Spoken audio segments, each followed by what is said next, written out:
नेपाल के धार्मिक एवं ऐतिहासिक स्थलों की भ्रमण श्रृंखला के अंतर्गत हमारी पहली यात्रा प्राचीन मिथिला सभ्यता के केंद्र पावन नगरी जनकपुर से शुरू होती है। हमारी यात्रा की शुरुआत काठमांडू के दक्षिण काली से होती है।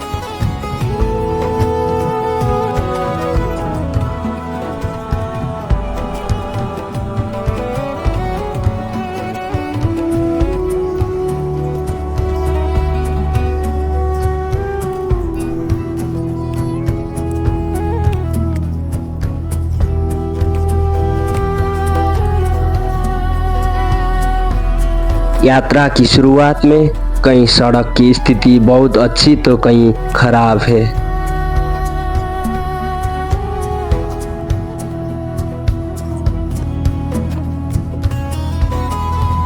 यात्रा के दौरान सुंदर प्राकृतिक स्थल और पहाड़ों के गोद में बसे गांवों के दृश्य यात्रा को और भी मनमोहक बना देते हैं।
कहीं घने जंगल तो कहीं छोटे छोटे बस्तियां और प्राकृतिक सुंदर दृश्य देखते हुए हम कुछ देर में सिसनेरी भंजाङ पहुंचते हैं।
सिसनेरी से कुछ समय की यात्रा के बाद हम कुलेखानी पहुंचते हैं।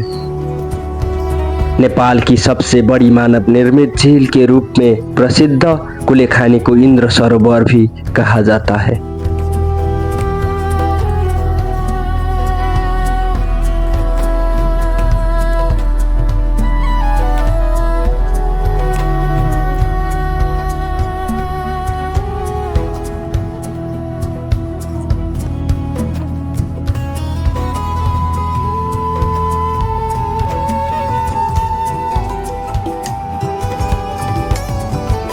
छोटी सड़क और बीपी राजमार्ग में रोशी खोला द्वारा अवरोध होने के कारण इस मार्ग पर वाहनों का दबाव बढ़ गया है, जिसके कारण मोड़ों पर जाम लगना सामान्य जैसा हो गया है।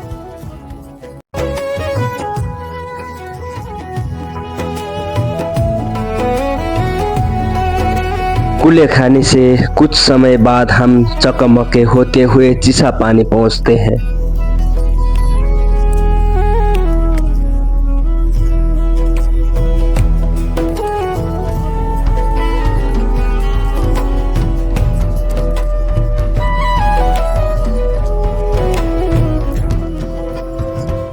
चिसापानी गढी नेपाल एकीकरण का एक महत्वपूर्ण स्थान माना जाता है।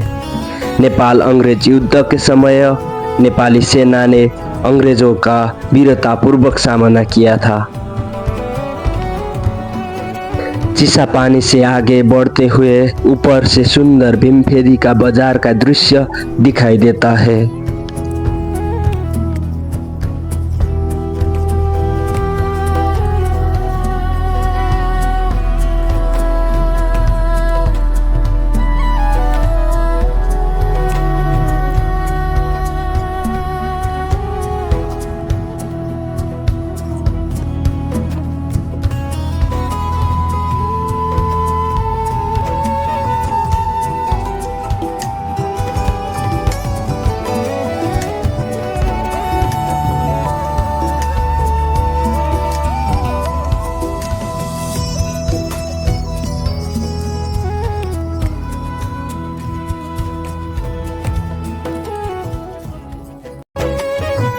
कुछ समय बाद हम भीमफेदी बाजार में प्रवेश करते हैं।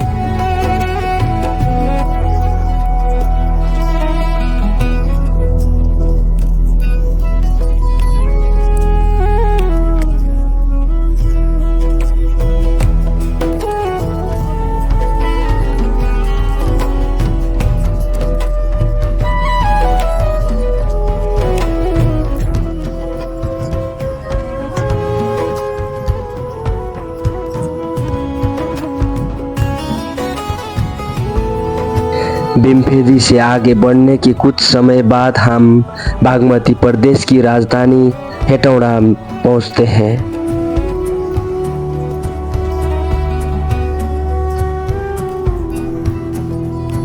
सुबह की यात्रा और विद्युत वाहनों में सफर करते हुए लगभग 3 घंटे की यात्रा के बाद गाड़ी और यात्रियों को भूख लगने के कारण हम कुछ समय भोजन करने के लिए रुकते हैं।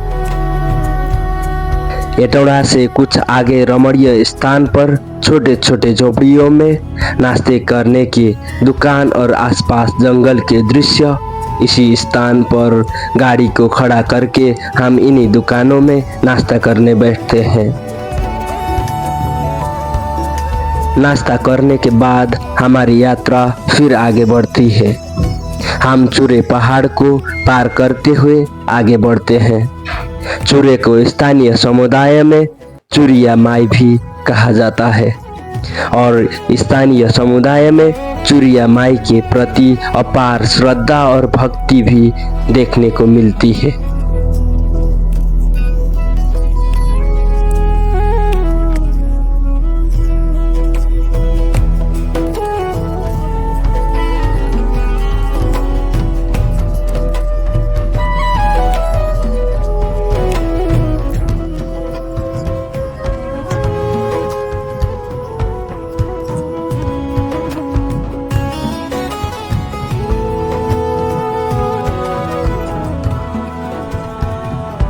चूरे जंगल पार करने के बाद हम बारा के अमलेखगंज होते हुए पथलैया पहुंचते हैं। यहाँ से हम महेंद्र राजमार्ग के रास्ते पूर्व दिशा की ओर बढ़ते हैं। महेंद्र राजमार्ग पर स्तरोन्नति का कार्य चलने के कारण कई स्थान पर सड़क खराब स्थिति में थी।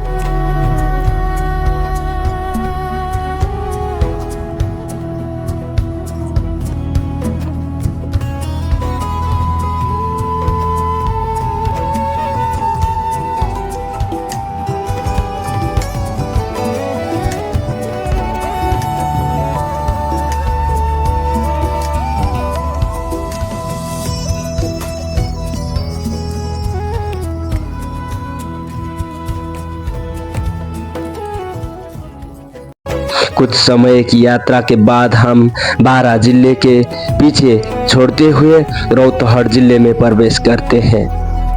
महेंद्र राजमार्ग के दाएं बाएं कहीं घने जंगल तो कहीं शहरों को पार करते हुए हमारी यात्रा आगे बढ़ती है।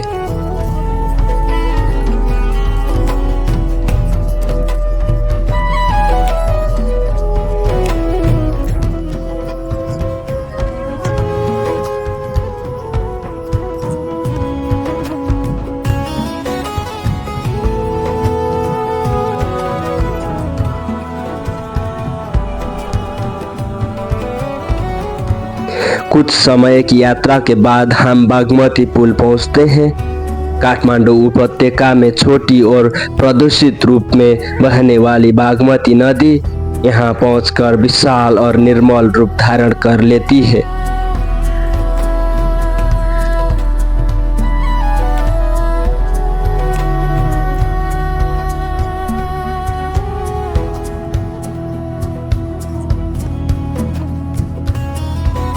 यही बागमती नदी रौतहट और सर्लाही जिलों की प्रशासनिक सीमा का कार्य भी करती है।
यात्रा आगे बढ़ते हुए हम सर्लाही, महोत्तरी, बर्दिवास होते हुए धनुषा जिले में प्रवेश करते हैं। ये धनुषा जिले का ढलके बर है। यहाँ से हम महेंद्र राजमार्ग छोड़कर जनकपुर की ओर बढ़ते हैं। ढलके बर से जनकपुर की ओर जाने वाला राजमार्ग काफी सुगम है। चौड़ी और चिकनी सड़कें बनी हुई है।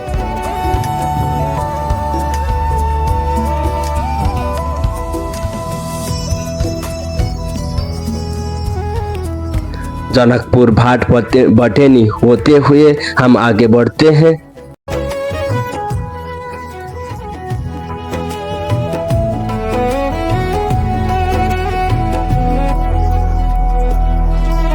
रास्ते में जनकपुर के प्रवेश द्वार के रूप में धनुष आकार का गेट बनाया गया है।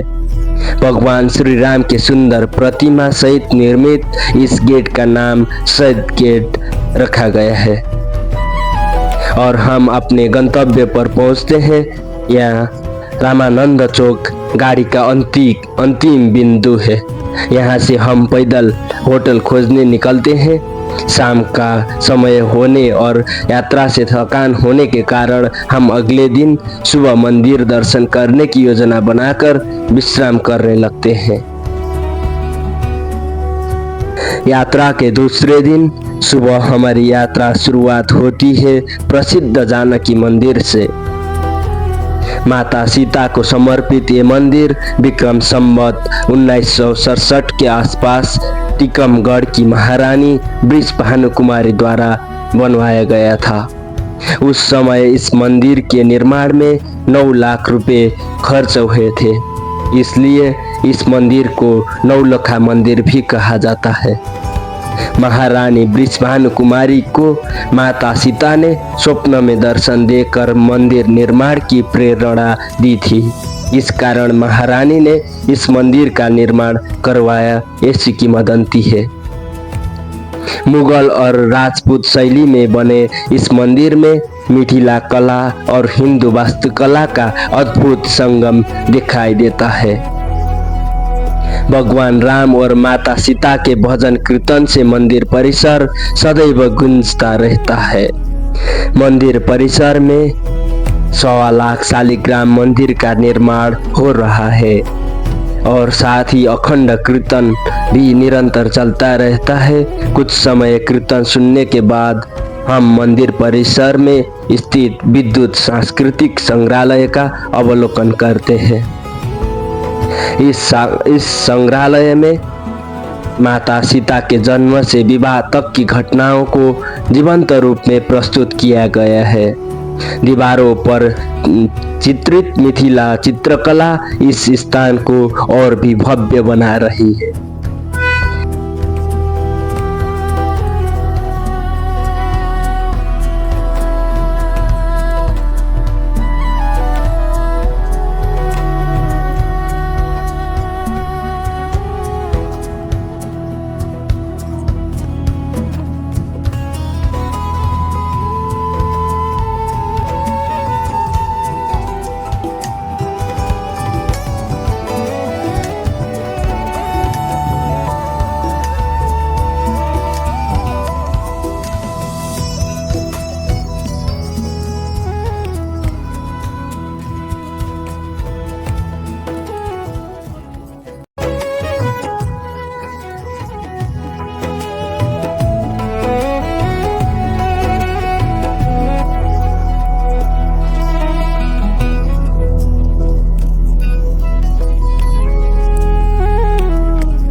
विद्युत संग्रहालय के अवलोकन के बाद हम मंदिर प्रांगण में स्थित श्री लक्ष्मण जी की मंदिर के दर्शन करते हुए विवाह मंडप की ओर बढ़ते हैं। विवाह मंडप अत्यंत भव्य, सुंदर और व्यवस्थित है।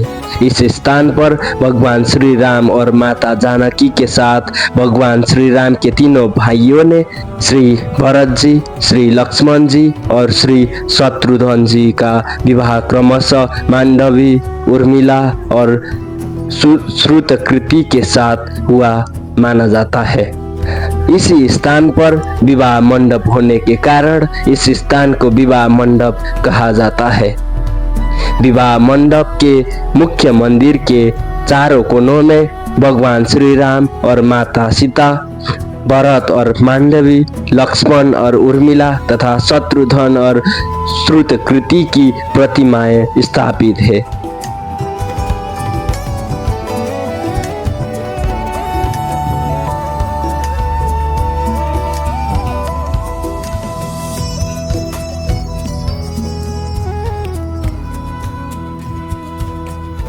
विवाह मंडप दर्शन करने के बाद हम विवाह मंडप परिसर में स्थित अन्य मंदिरों को दर्शन करते हैं।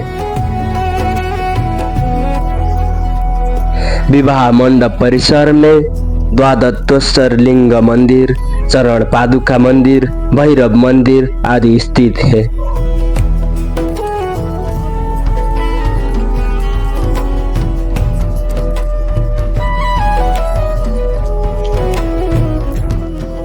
विवाह मंडप दर्शन के बाद हम पहुंचते हैं गंगा सागर के तट पर स्थित राजा श्री जनक मंदिर।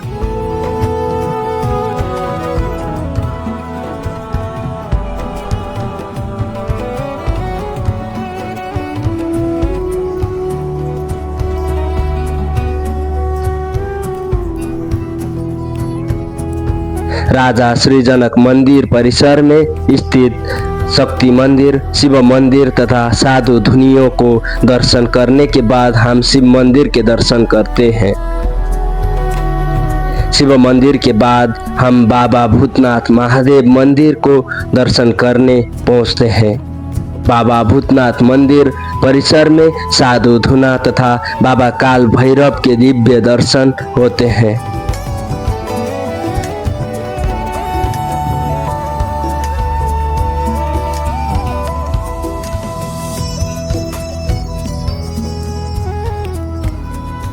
बाबा भूतनाथ मंदिर के पास बाबा भूतनाथ घाट तथा भूतनाथ सरोवर भी स्थित है। बाबा भूतनाथ के दर्शन के बाद हम माता काली के दर्शन करने माता काली मंदिर पहुंचते हैं। माता काली की दिव्य और भव्य प्रतिमा के दर्शन से मातृत्व का दिव्य अनुभव और माता की कृपा प्राप्त होती है।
मंदिर की दीवारों पर मनुष्य को आवश्यक ज्ञान कलात्मक रूप में दर्शाया गया है।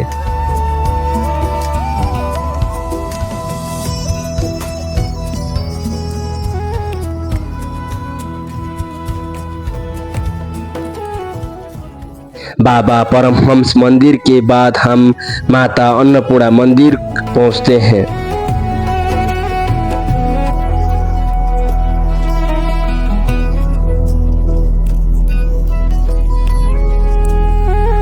सड़कों के बीचों बीच स्थित छोटे घंटाघर को कलात्मक ढंग से बनाया गया है। हम प्राचीन श्री राम जानकी मंदिर प्रांगण पहुंचते हैं।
राम जानकी मंदिर के बाद हम मंदिर परिसर में स्थित राजा श्री जनक की कुलदेवी श्री राजराजेश्वरी मंदिर के दर्शन करते हैं।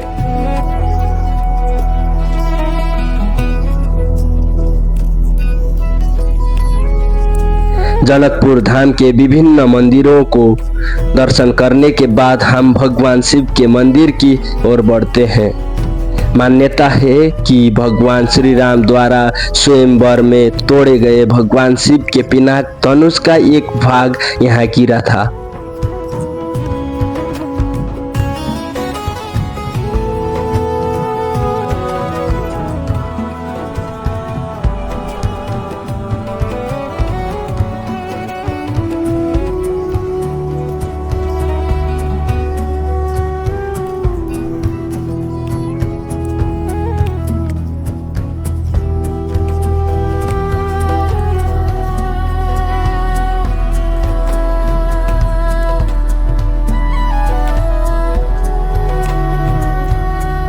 धनुष मंदिर में एक पीपल के वृक्ष के नीचे स्थित भूमि से निकली कठोर शिला को भगवान शिव के धनुष का अवशेष माना जाता है।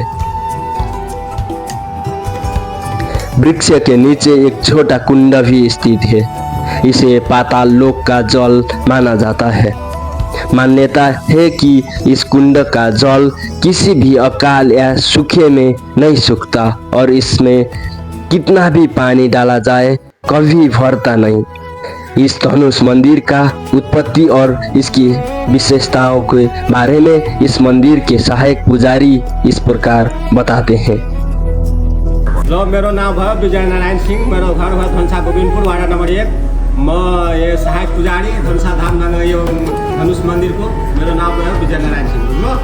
भन्नु धनुषा धाम की जय, हनुमान जी महाराज की जय। जो सीता मैया थियो हैन, त्यो सीता मैयासँग शादी गर्नको लागि कस्तो ऋषि मुनि सुनाउनु भएको थियो। सीता स्वयंवर भयो जनकपुर मणिमण्डल हो। म सीता मैयाले के राखिदिनु भएछ धनुष राख्ने को बादमा सबैले वेट गर्नु भयो सीता मैयासँग म बिहे गर्छु, तर धनुष कसैले पनि उचाल्न सकेन। बुझ्यो? त्यो सीता मैयाले के गर्नु भयो, रामलाई आज्ञा दिएछ। रामलाई आज्ञा दिएपछि रामले उठाएको धनुष 3 टुक्रा भइसक्नु भयो। एक टुक्रा आकाशमा गइसक्नु भएछ, एक टुक्रा पतालमा गइछ, पिछेको टुक्रा यो सेन्टरको टुक्रा अहिलेसम्म विज्ञानी हरेक देशको विज्ञानी यसको टेस्ट दिनुभयो तर पत्ता लगाउन सकेको छैन। माथिमा के मेडल हो, ढुङ्गा हो कि पत्थर हो कि ईंट हो कि मट्टी हो कि धातु हो कि लोहा हो कि लकड़ी हो कि उद्रास हो के चीज हो पत्ता लगाउन सकेको छैन। बुझ्यो? अहिले नयाँ टुक्रा हो, रामको चरण छैन, अहिले नयाँ टुक्रा निकाल्नु भएछ। बुझ्यो?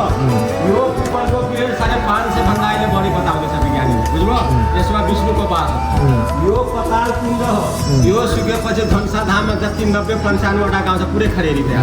यो सुकेपछि बारिस हुँदैन। तपाईलाई 50,000 लिटर दुध डाल्नु पर्दैन, अथवा 50,000 लिटर पानी पनि डाल्नु पर्दैन। श्रावण 11 गतेको आइतबारको दिन थियो, यही बालेश्वर मण्डलले हाल्नु भएको छ। बुझ्यो? बाबा को अहिले 2 पुस्ताले बुढा गर्नुहुन्छ, 42 साल भइसक्यो। उता हेर्ने दया भाग हो, रामेश्वर एकाश लगाइसक्नु भएको छ, बाबा भाग धनुषा पता लगाइछ, बिचको भाग। बुझ्यो? यो थियो परशुरामको। बुझ्नु? सुन्ने यो थियो परशुरामको। बुझ्यो? सीता मैया 7 महीनाको थियो। बुझ्यो? ब्रह्मा हातले धनुष उचाल्नु भएको थियो। बुझ्यो? धनुष उचालेर उता हाल्थ्यो। बुझ्यो? त्यहाँ निपोत गर्नुभएको थियो। यो के गर्यो त सम्बरको रचना रचिदिनु भयो। त्यो यो दिएर राजा जनकको। बुझ्यो? राजा जनक दिएर यसो दिएर यसलाई यो रचना रचेर सम्बर रचेको जनकपुरे, पुरेको पनि जनकपुरे, शादी पनि भयो जनकपुरे। एक टुक्रा उडेर आएको, यसको नाम पर्यो धनुषा धाम। धनुषा धाम में भगवान शिव के दिव्य धनुष के दर्शन करने के बाद हम मंदिर परिसर में स्थित अन्य मंदिरों को दर्शन करने लगते हैं। धनुष मंदिर के सामने भगवान गणेश का मंदिर स्थित है, बाहरी ओर शिव मंदिर स्थित है।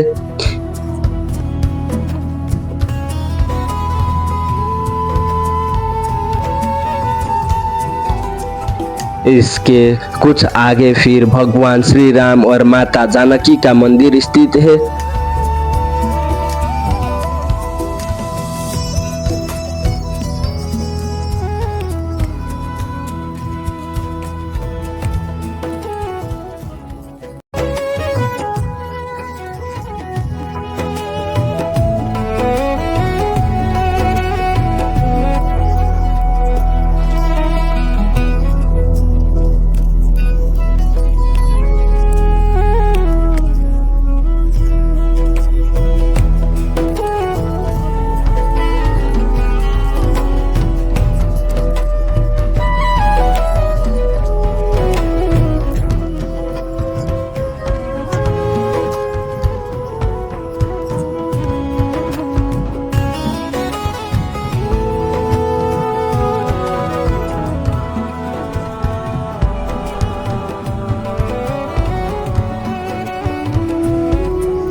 यहाँ दर्शन करने के बाद हम फिर धनुषा धाम में लौटते हैं।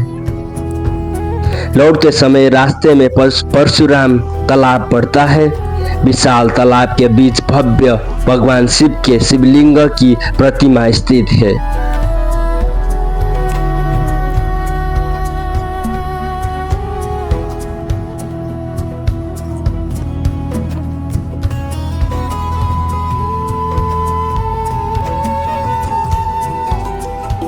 इस दिव्य स्थान में प्रवेश द्वार के दाईं ओर भगवान शिव का मंदिर और बाईं ओर माता पार्वती का मंदिर स्थित है।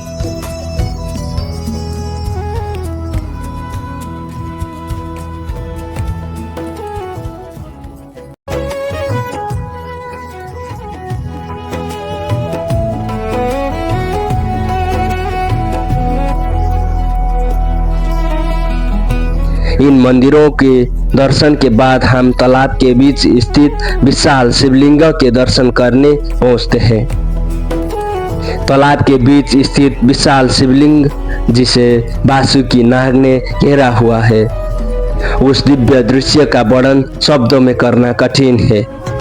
परशुराम तालाब में कुछ समय बिताने के बाद हम पुनः जनकपुर धाम की ओर बढ़ते हैं। यहाँ से लौटकर शाम को हम गंगा सागर में होने वाली गंगा आरती देखते हैं और इसी के साथ हमारी जनकपुर की यात्रा समाप्त होती है।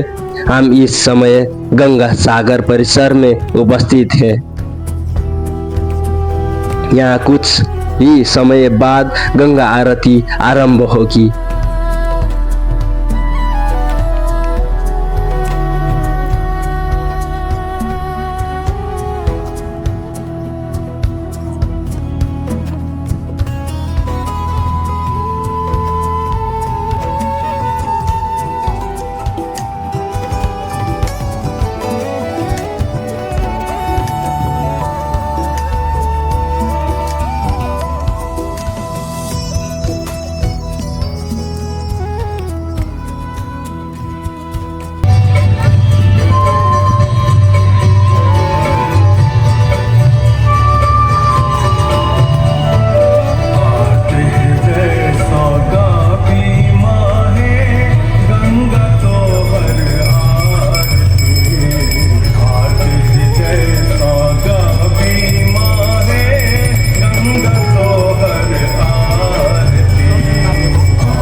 इस दिव्य आरती के दर्शन करके हम अपनी इस जनकपुर यात्रा को यहीं समाप्त करते हैं।